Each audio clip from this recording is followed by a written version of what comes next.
Josh Gordon has been suspended indefinitely. A couple weeks ago, I stated about how if this is all just because of weed, I think in a couple years this is going to look very stupid whenever it's nationally legalized. You said, hey, I would like to talk a little bit more about that. What are your thoughts on Josh Gordon and this whole incredibly sad situation with one of the best talents to ever enter the NFL?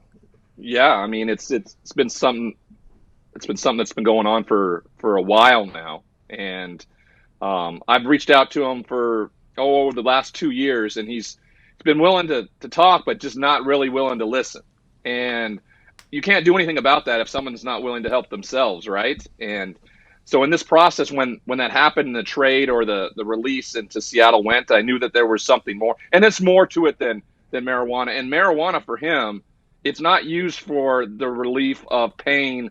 It's a mood altering substance for him. He's not comfortable with who he is in those moments. Therefore, he uses it to alter his mood. It's a different scenario when people use, let's say, CBD oil and things like that to help with pain than when you're trying to remove the emotional pain of a mood altering substance. And this time, of course, he added a performance enhancing drug to the scenario, which also helped with the suspension. You think that was Adderall, or will we never know? What do you think that was potentially?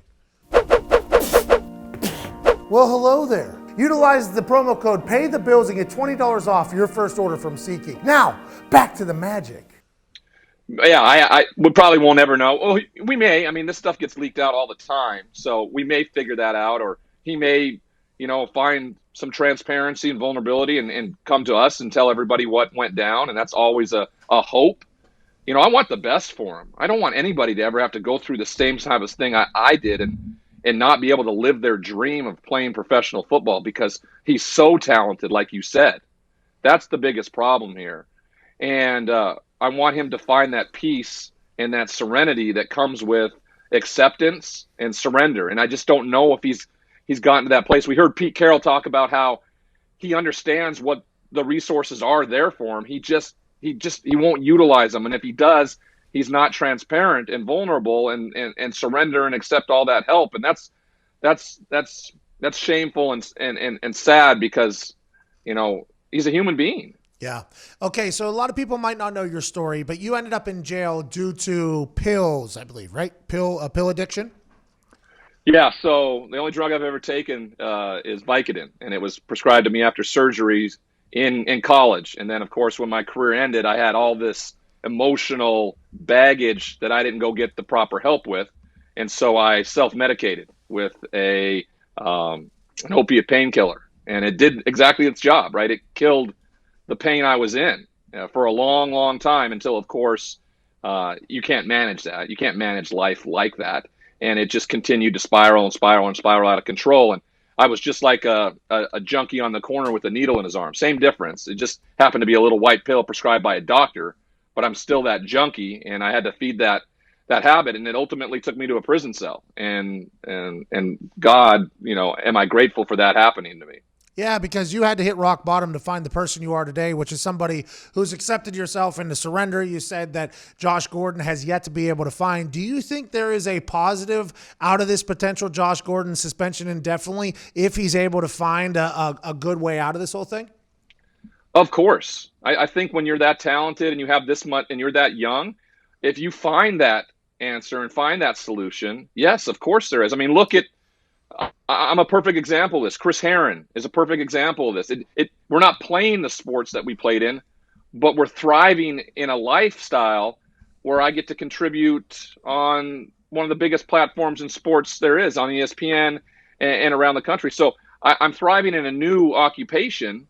It just for Josh Gordon, he's still able to do the thing he really loves to do and maybe won't look back on it as a regret because he's so young and still so talented. A lot of people say that marijuana is not an addiction drug. It's a drug that can be stopped whenever you want because it doesn't have, I guess, the body doesn't, I forget, I don't know how to describe this. They say it's not an addictive drug, right? They say it's something you quit. Do you agree with that or not?